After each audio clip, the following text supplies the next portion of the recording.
Assalamualaikum warahmatullahi wabarakatuh. Balik lagi dengan saya Aldi di channel Mereka Ada. Dimanapun kalian berada, saya doakan semoga kalian dalam kondisi sehat dan selalu diberikan kemudahan dalam menjalankan segala aktivitas. Kali ini kembali saya akan membacakan cerita pendakian mistis dari Mas Abil dan kelima temannya saat mendaki ke Gunung Manglayang.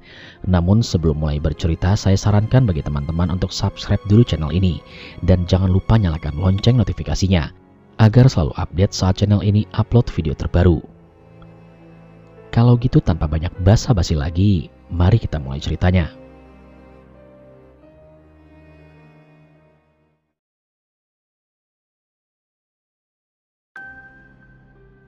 Ini adalah salah satu cerita saya yang tersesat di gunung yang berada di kawasan Kabupaten Bandung dan Kabupaten Sumedang.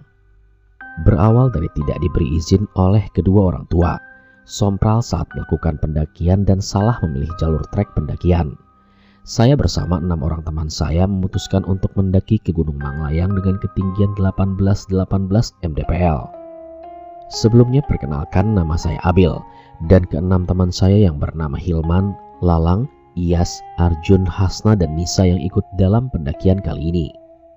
Sebelum mendaki kami kumpul untuk packing segala alat dan membeli beberapa logistik. Setelah selesai semuanya, kami pun berangkat menuju terminal untuk menunggu bus yang akan kami naiki menuju tujuan. Singkat cerita, sesampainya di base camp kami pun melakukan registrasi dan membayar Zimaksi sebesar 15.000 per orang. Bentar ya, gue kebelet buang air kecil, ucap Ilyas pada kami. Iya ya, sama gue juga, timpal Hasna saat itu. Ilyas dan Hasna pun pergi ke WC untuk buang air kecil sebelum memulai pendakian. Namun Lalang dan Hilman duluan memulai mendaki, dikarenakan mereka yang selalu lambat setiap mendaki di gunung-gunung sebelumnya. Disambung oleh saya, Arjun, Hasna, Nisa, dan Ilyas sebagai sweeper. Mulailah kami mendaki diiringi gemericik hujan di sepanjang trek yang membasahi tubuh. Salahnya kami mendaki pada saat mendekati waktu maghrib. Tunggu, ini mau maghrib. Nggak nunggu dulu atau sekalian nanjak sesudah isya? Tanya saya pada yang lain. Udahlah, terobos aja, tanggung, ucap Hilman yang merespon perkataanku. Kami pun melanjutkan perjalanan. Singkat cerita, tibalah azan maghrib. Cuaca tidak mendukung dan hujan semakin besar. Kami pun memutuskan untuk mencari jalan landai dan memasang flysheet untuk ngopi dan ngemil-ngemil sambil rehat sejenak menunggu hujan reda. Setelah hujan reda, kami pun memulai lagi pendakian. Saat di tengah perjalanan, Hilman menemukan sosok kakek buta dan Arjun melihat mata merah yang menyala jelas di sebelah kanan. Mereka berdua pun langsung bertanya kepada saya yang berada di dekat saya apakah melihat hal yang serupa. Sebenarnya saya pun melihat, tetapi supaya mereka tidak panik, saya hanya berkata tidak dan memintanya untuk membiarkan sosok itu dan melanjutkan pendakian. Baru aja mulai, udah disambut sama hal beginian, ucap saya dalam hati. Trek yang semakin terjal membuat kaki Ilyas kram di tengah perjalanan. Bentar, kaki gue kram, ucap Ilyas sambil mengeram kesakitan. Apa emang benar ini treknya ya? Atau bukan? Gini amat treknya, kayak habis longsor, ucap saya dalam hati. Anehnya tak lama kemudian Ilyas pun bertanya kepada saya hal yang sama seperti apa yang saya katakan dalam hati tadi. Kok jalurnya kayak habis longsor ya? Di situ saya kaget bercampur panik, tetapi saya mencoba untuk tidak berpikir yang aneh-aneh dan selalu berpositif thinking dan tetap melanjutkan perjalanan. Namun kemudian Lalang menemukan sosok pocong tinggi yang menghadap ke dirinya saat melewati sebuah pohon besar. Astagfirullah. Kenapa bro? Tanya saya pada Lalang. Tadi gak sengaja lihat guling warna putih bro, ucap Lalang kepadaku dengan panik. Alah, udah, ayo maju, lanjut. Jam menunjukkan pukul 22.30 malam, tapi kami masih di trek. Padahal kata si bapak yang mengurus Zimaksi, paling lambat sampai puncak itu 2-3 jam. Trek demi trek yang terjal kami lewati. Namun serentak kami terhenti karena tak ada jalan lagi, alias buntu. Kami pun bingung dan sangat kelelahan. Aduh, gimana ini? Gak ada jalur lagi, ucap Ilyas yang terlihat panik. Mendengar ucapan Ilyas, saya pun berkata, Serius? Terus gimana dong? Bentar, ini kayak jalur nih, ucap Arjun yang sepertinya menemukan jalur. Bukan, itu jurang, awas, teriak Ilyas sembari menarik tangan Arjun. Udah yuk, terobos aja, pasti di atas juga nemu puncak, ucap Hilman dengan santai. Ke bawah aja lah, aku udah capek, gak kuat, ditambah dingin pula, keluh Nisa yang mulai tak kuat dengan dinginnya udara kala itu. Perdebatan kecil pun terjadi saat berdiskusi. Tapi akhirnya kami memutuskan untuk turun karena situasi juga sudah tidak jelas. Ditambah Nisa yang mukanya sudah pucat, badannya menggigil dan terlihat sudah sangat kelelahan. Kami pun akhirnya turun. Di tengah perjalanan turun, Hilman menemukan kain berwarna putih yang menyerupai kain kafan dan kain itu tak sengaja terinjak oleh saya. Apa ini? Kayak kain kafan ini. Tadi diinjek sama si Abel tuh, ucap Hilman sambil mengambil kain itu dan menyorotkannya dengan senter. Bodoh amat lah, lagian mana ada kain kafan di sini, ucap saya yang tidak memperdulikan lagi akan hal itu. Tak lama kemudian terdengar suara seperti pohon yang jatuh. Sontak kami pun kaget dan bergegas untuk buru-buru sampai ke bawah. Namun di perjalanan Nisa terjatuh pingsan. Namun yang membuat aneh, pingsannya Nisa tepat di tempat pertama kami istirahat waktu azan maghrib tadi. Ada yang bawa minyak kayu putih nggak? Keluarin, ucap Ilyas pada kami. Ada, bentar. Kemudian Hasna memberikan minyak kayu putih pada Ilyas. Lalu Ilyas berkata lagi, Bil, keluarin kompor, siapin air panas. Beberapa menit kemudian Nisa pun tersadar. Aku di mana ini? Ucap Nisa yang membuat semuanya bengong dan tidak berkutik. Akhirnya kami memutuskan untuk beristirahat lagi di tempat yang tadi, sambil sedikit menenangkan Nisa. Hasna yang selalu bersemangat dan satu-satunya yang selalu hahaha menikmati setiap trek mengajak untuk melanjutkan turun. Akhirnya kami pun turun sedikit dan memasang tenda di bawah, tapi gangguan tidak sampai berhenti di situ. Hilman yang sedang berleha-leha mengistirahatkan badannya di hemok melihat lagi sosok buta yang dilihatnya saat pendakian tadi. Sontak dia pun kaget dan langsung berlari terburu-buru untuk segera masuk ke dalam tenda. Man, lu kenapa man? Kelihatan panik gitu man? Tanya Ilyas pada Hilman. Gak apa-apa. Hilman langsung terdiam tak bergeming dan menundukkan kepalanya. Ditanya malah gitu, aneh, sambung Ilyas. Kemudian Lalang pun berucap, jangan-jangan dia ngeliat.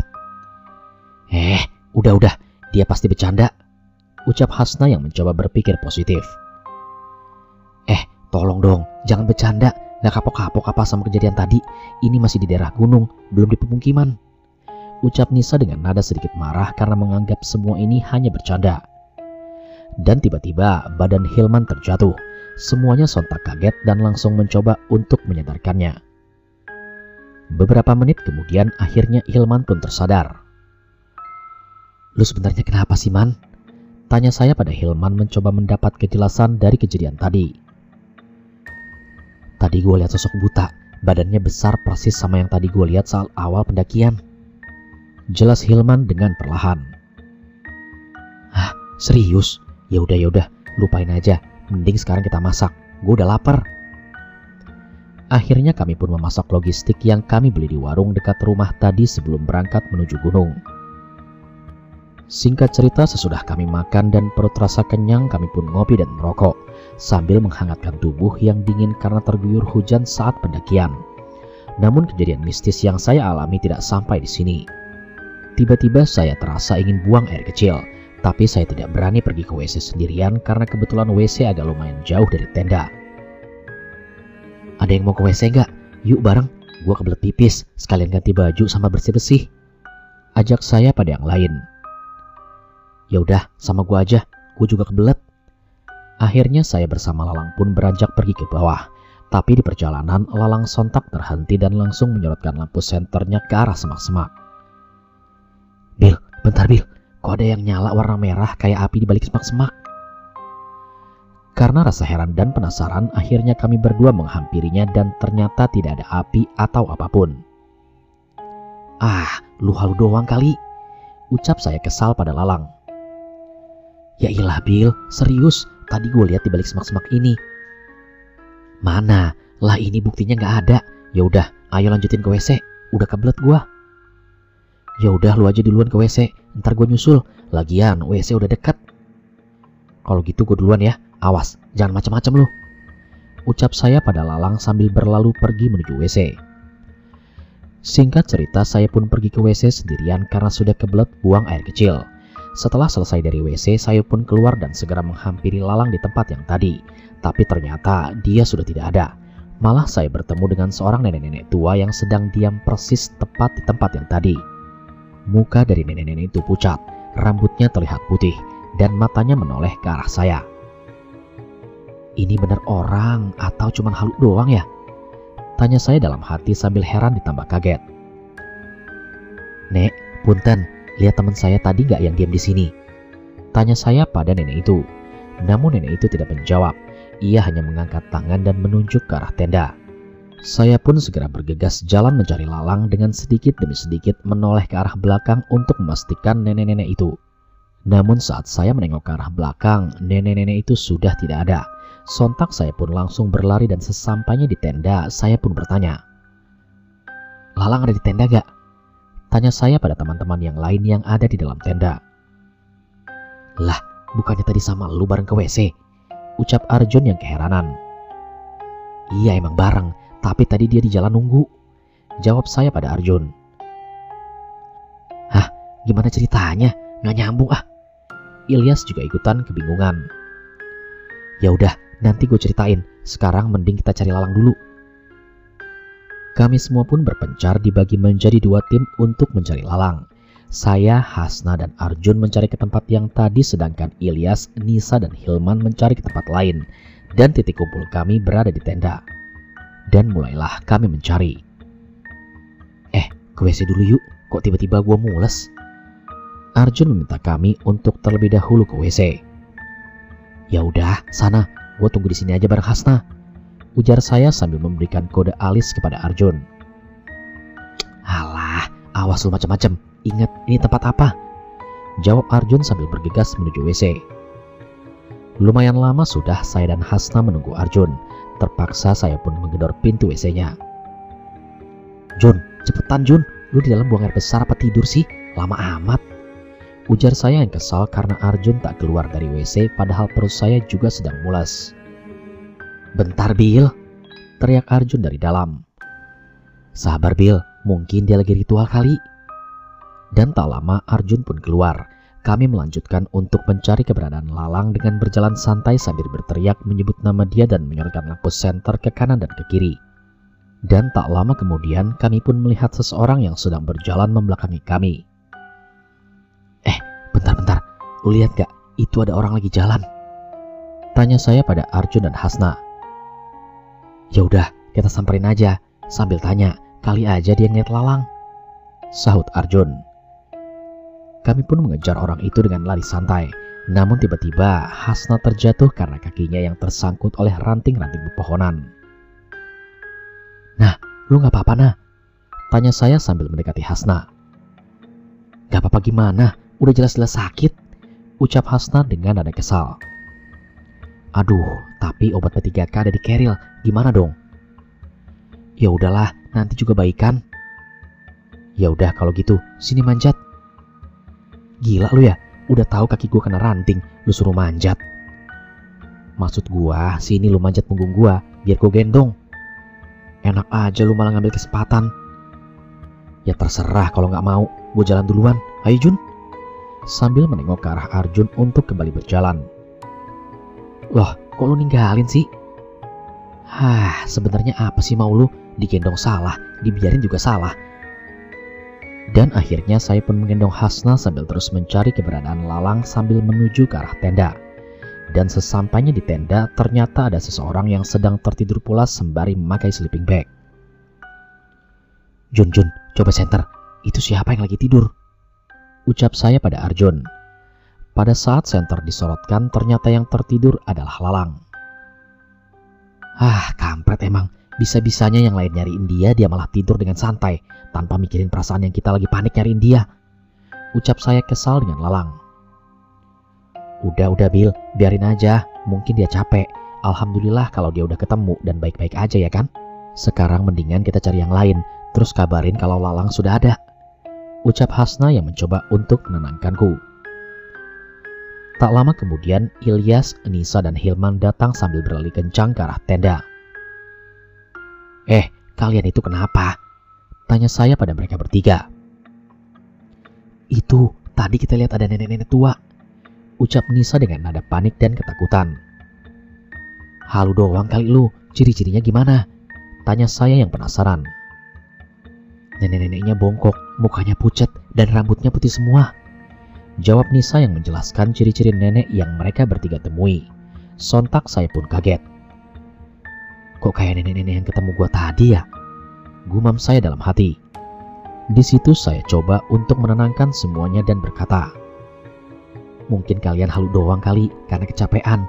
Mending sekarang kita masuk tenda, kita istirahat. Ucap saya pada mereka. Dan akhirnya kami pun masuk tenda dan tertidur. Singkat cerita, hari berganti dan sang mentari mulai tersenyum menyapa dunia, disambut dengan hangat oleh kicauan burung yang merdu. Semua orang mengawali paginya dengan sangat indah. Dan setelahnya kami pun segera berkemas untuk kembali ke rumah kami masing-masing. Dan alhamdulillah selama perjalanan turun kami tak mendapati kejadian aneh lagi.